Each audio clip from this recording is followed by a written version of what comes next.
episódio de hoje, a gente te leva para conhecer uma fazenda produtora de um ingrediente essencial da cerveja, o lúpulo, que tem se adaptado muito bem aqui no DF.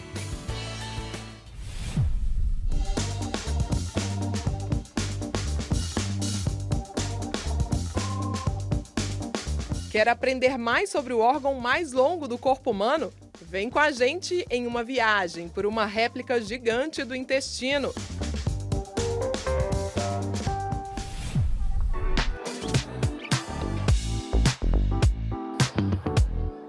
Conheça o projeto de uma escola pública de São Sebastião que incentiva a produção de filmes pelos próprios alunos.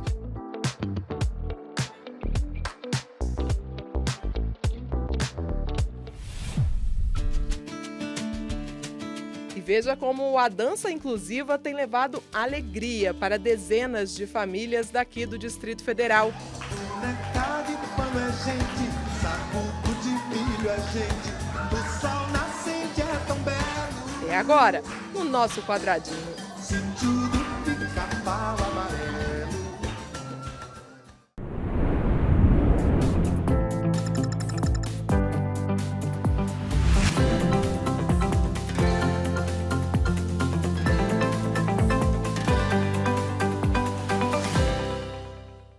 Sabe aquele gostinho amargo da cerveja? Ele vem de uma planta chamada lúpulo, que se desenvolve facilmente em climas mais frios. Mas aqui no Brasil também tem atraído produtores interessados no grande mercado da bebida. No Distrito Federal, a planta se adaptou bem e, com isso, a cidade ganhou um produto mais fresco e vendido a um preço menor do que o importado de outros países.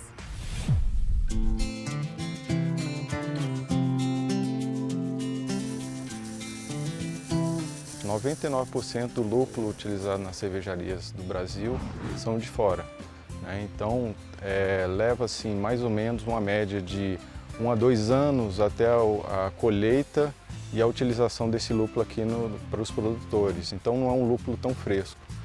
Então, a gente trazer isso aqui para o DF, né, e para o Brasil e levar um lúpulo extremamente de qualidade, né, e fresco, vai trazer um diferencial para as cervejarias aqui da região.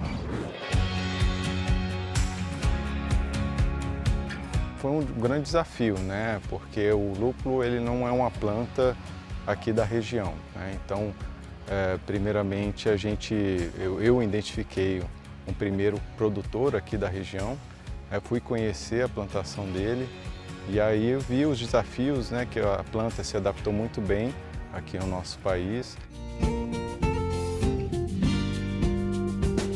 Acreditava-se muito que para produzir lúpulo precisava de regiões muito frias, né? Então, quando cientistas e pesquisadores identificaram que não dependia do frio, né, e sim do fotoperíodo, né, que é justamente o período de luminosidade do dia, né, houve essa adaptação aqui para a região, onde a gente compensa essa falta de luminosidade usando luminosidade artificial. Então, no meu campo aqui, ele está todo iluminado de LED, então a gente estica o dia para justamente a planta identificar que é o período que ela precisa crescer, né, criar robustez. Então, quando ela atinge uma altura ideal, a gente desliga essa luz e ela justamente entende que é a hora de florir e criar os lúpulos para a produção.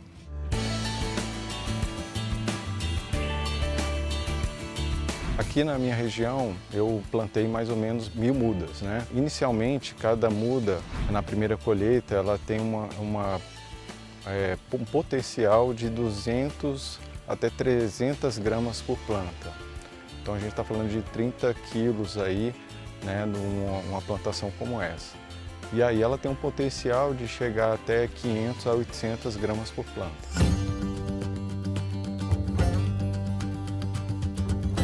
A gente demorou mais ou menos 5 meses para que a planta atingisse uma altura adequada para que aí sim ela pudesse produzir, né? Então leva mais ou menos entre 5 e 4 meses até a planta atingir a altura ideal para a produção.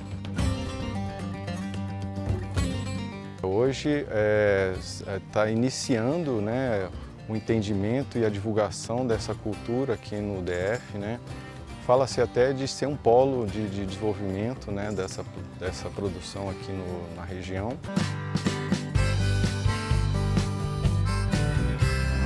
No Brasil existem 114 produtores de lúpulo. No Distrito Federal são apenas 2, o Hiroshi, aqui no Riacho Fundo, e um em Braslândia. E olha só que interessante, o que dá aquele sabor amargo na cerveja é aqui dentro, olha. Tá vendo aquele amarelinho? É justamente o pólen que confere esse sabor.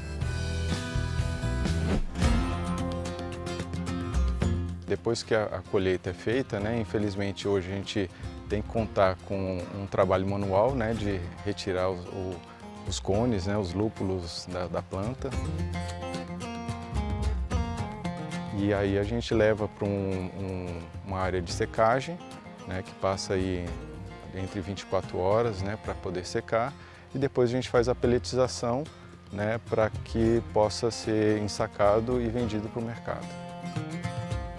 O preço médio varia muito, né? Então, como é um mercado entrante, a gente está negociando entre 180 até 220, 240 reais, depende da qualidade do lúpulo. O quilo? O quilo.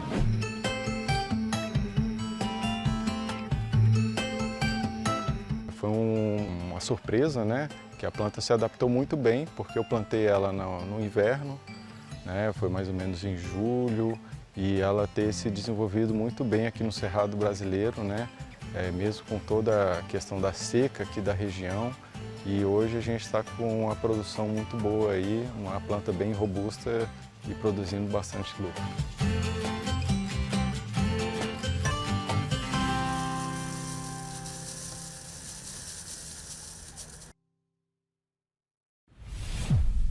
Uma réplica gigante de 20 metros de comprimento de um intestino humano passou por Brasília depois de ser apresentada em mais de 50 municípios brasileiros e algumas cidades canadenses. A experiência interativa permite ao visitante entender melhor sobre as doenças que podem surgir no órgão, além de trazer informações importantes sobre prevenção, diagnóstico e tratamento.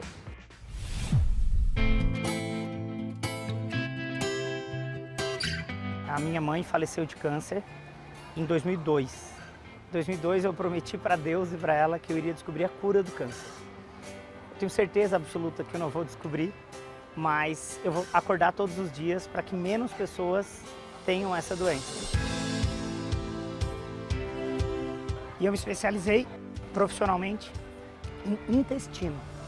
E esse é um intestino gigante que mostra as alterações, as lesões intestinais que podem levar ao câncer. E aqui nós já começamos mostrando as doenças que acometem essa parte inicial do intestino grosso. Essa é uma delas, chamada doença de Crohn. Então você pode ver que tem toda uma alteração de cor aqui, que já caracteriza essa lesão no intestino, que ela é minimizada quando nós temos uma alimentação saudável. Hoje a gente sabe que o consumo de alimentos ultraprocessados é um dos causadores de doenças no trato gastrointestinal.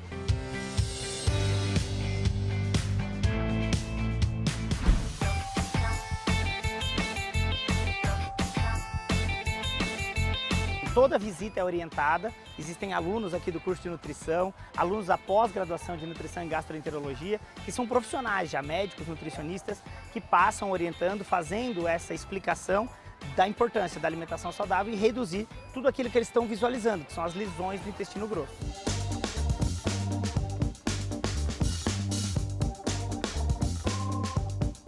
E eu entendo que fazer um projeto como esse, por mais que seja um investimento absurdo, é uma realização de um sonho, porque isso vai fazer com que crianças cheguem em casa com uma pelucinha, com uma pelúcia de um alimento, de um brócolis, de uma bactéria, mostrando que essas bactérias são as bactérias protetoras do intestino, que elas produzem metabólitos que diminuem o risco de câncer.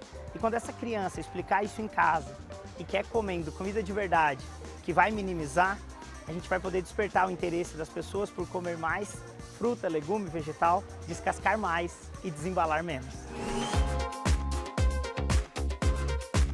Aqui no intestino existem várias bactérias boas, bactérias ruins, e elas têm uma função de produzir metabólitos. Como nós produzimos uma saliva, uma bactéria também produz um metabólito. Esse metabólito é feito a partir de alimentos coloridos, mas não alimentos coloridos industrializados, sim aquela cor do alimento, da fruta, legume e vegetal. Se você comer de 375 a 500 gramas por dia, você tem menos risco de mortalidade por todas as causas. Aqui nós vamos começar a visualizar os divertículos, que são esses furinhos observados pelo lado de dentro do intestino e que formam essas invaginações. Que isso tem um grande problema quando eles infeccionam, causa uma doença chamada diverticulite.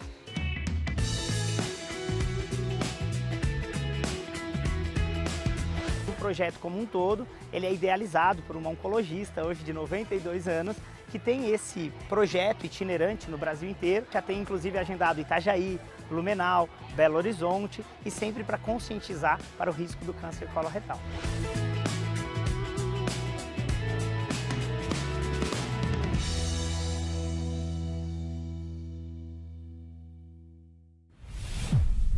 No próximo bloco, você vai ver como uma escola de São Sebastião incentiva os alunos a produzirem filmes.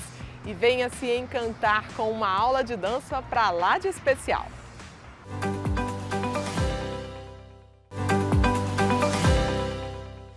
Um projeto desenvolvido em uma escola pública de São Sebastião estimula os alunos a se tornarem produtores, diretores e atores de cinema.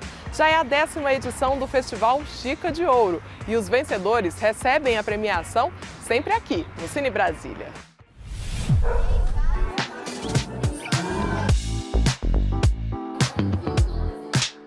O Festival de Cinema Chica de Ouro nasceu em 2014 como uma proposta pedagógica da escola de produção de audiovisual.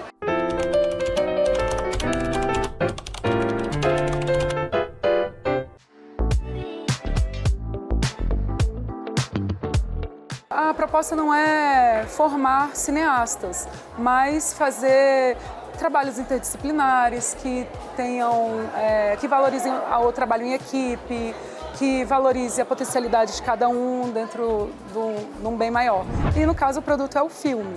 E aí, ao longo dos anos a gente vai percebendo o potencial que isso tem de educação.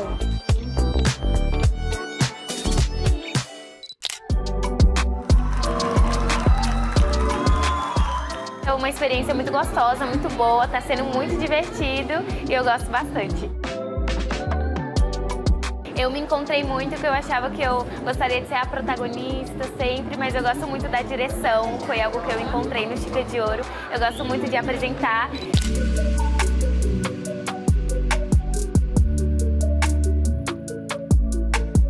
A gente faz um edital com a informação, com as regras, de forma que eles precisam seguir esse edital. Então a primeira etapa do festival é a leitura do edital, produção de pesquisa baseado no tema que é selecionado e o roteiro. Então depois eles começam a produzir os filmes. Aí desses 42 filmes que são exibidos ao longo dessa semana, a gente tem na premiação 15 prêmios.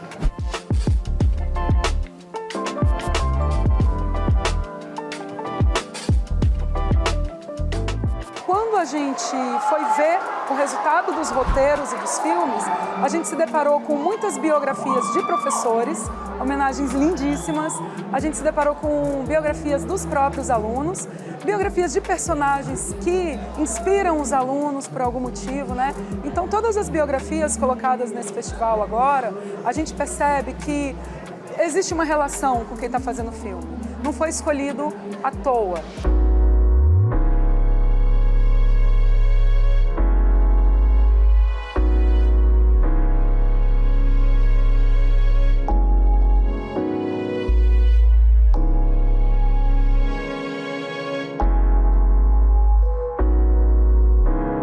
A gente tem um júri técnico que é escolhido de acordo com a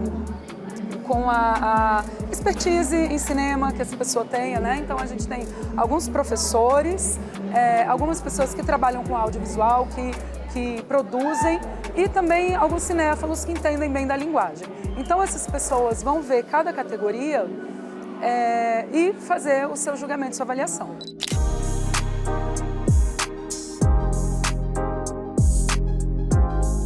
E a coisa que eu achei mais da hora no festival foi porque, tipo assim, a gente descobre coisas que meio que a gente não sabia que a gente sabia fazer. Por exemplo, gravar, dirigir. Eu mesmo ano passado, eu descobri esse meu talento, que é a direção. Eu não sabia que eu tinha esse dom e eu descobri através de Chica de Ouro, que eu sei dirigir um filme.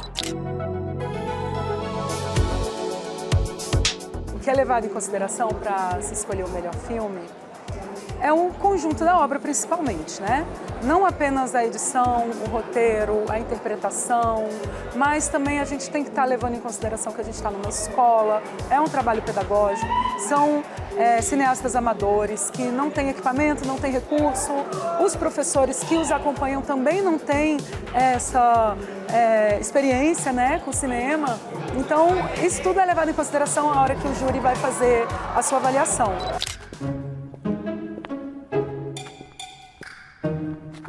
A gente tem um filme que é Um Sonho de Voar, que foi o vencedor do 10º Festival Chica de Ouro. Ele conta a história do Santos Dumont, mas a forma como os meninos contam a biografia de como ele foi a primeira pessoa a voar no mundo, ficou muito bonito. 4, 5, 6, eu não sei vocês, mas na física ele quebrava leis. Esse cara era mesmo gênio, ao contornar a Torre Eiffel ganhou um prêmio. 7 e 8, 7 depois 8, não sei o que rima, vou dizer biscoito. A gente ocupa a sala do Cine Brasília para poder fazer a premiação do Festival Chica de Ouro. Há muitos anos a gente ocupa essa sala. A gente todo ano faz a nossa premiação lá. É uma cerimônia muito bonita. A gente convida algumas pessoas importantes de Brasília para estarem lá entregando os prêmios aos novos cineastas e, cara, é sempre super emocionante, assim.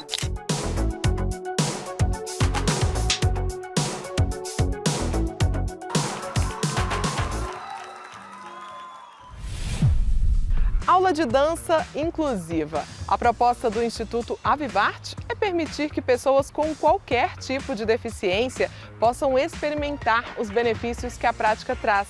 O projeto é lindo e já ajudou dezenas de famílias. Confira.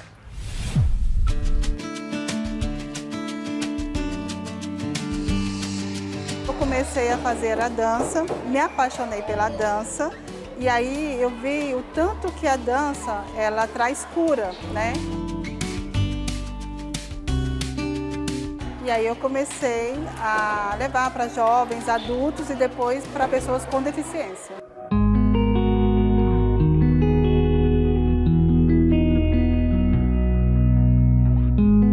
Eu preparei todo um trabalho para jovens, né, e adolescentes, mas aí foi surgindo mães com suas crianças com deficiência e eu fiz uma pesquisa e comecei a trabalhar com a dança terapia, ou seja, incluir essas mães que têm filhos com deficiência na dança. Então dança a mãe com o filho e foi algo assim que realmente fez toda a diferença.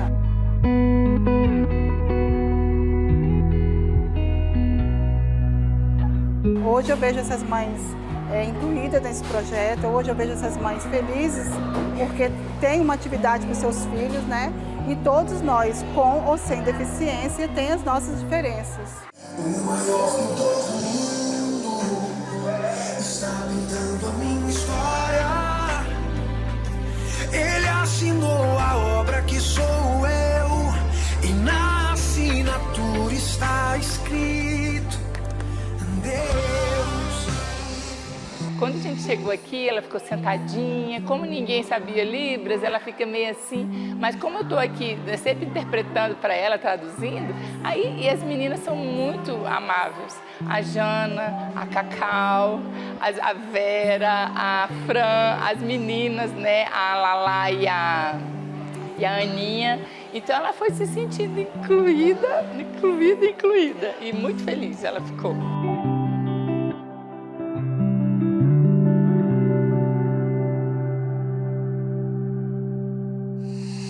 a cada ensaio a gente vê que realmente estimula as crianças. Então eu vejo elas interagindo, coisa que foi desafiador até mesmo para mim, como professora, né?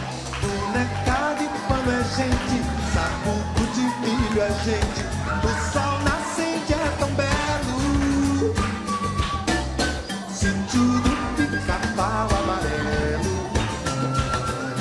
Porque quando eu fui na pesquisa, fazer pesquisa sobre esse trabalho, eu vi que tinha muitas pessoas que estavam incluídas na dança, mas que tinham mobilidade dos braços. E aí eu fui desafiada a pensar, como é que eu vou trabalhar com crianças que têm paralisia cerebral? Ou seja, a mobilidade dela é bem reduzida. E aí foi a hora que eu pensei de incluir os familiares nessa dança.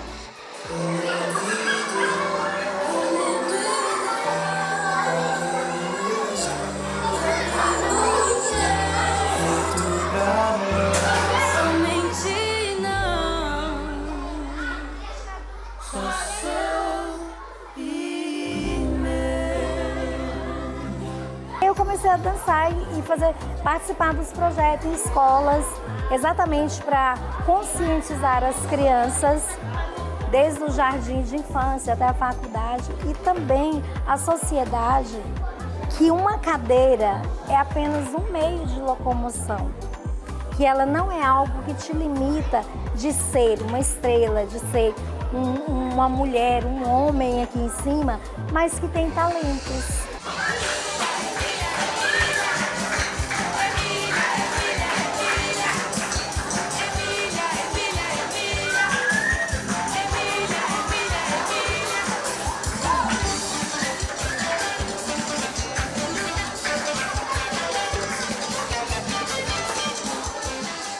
Nós temos nosso Instagram, que ali vocês podem acompanhar de perto e ver a quantidade de participantes que já participaram desse projeto. E a gente ensaia nas escolas e todo ano a gente faz 2 a 3 apresentações nos espaços que nos dá oportunidade, ou seja, shoppings, escola pública, escolas particulares.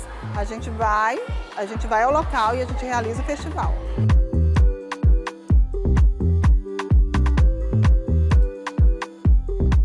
As aulas são gratuitas, sempre aqui na Escola Classe 1 do Guará, é aberto para a comunidade e é simplesmente entrar em contato e já fazer parte do projeto, entendeu? Então o projeto é para todos, é cultura para todos.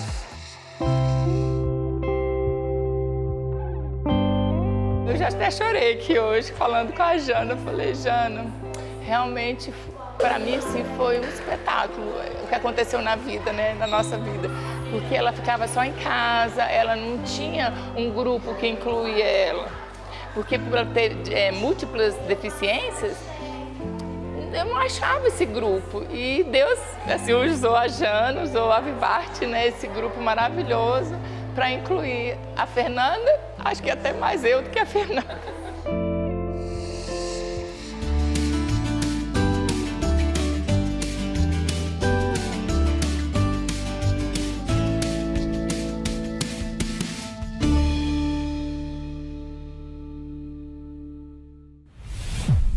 Eu fico por aqui, mas você pode rever todas as matérias do nosso canal no YouTube. E se você tem alguma sugestão de tema para o nosso programa, entre em contato com a gente. Até o nosso próximo encontro. Tchau!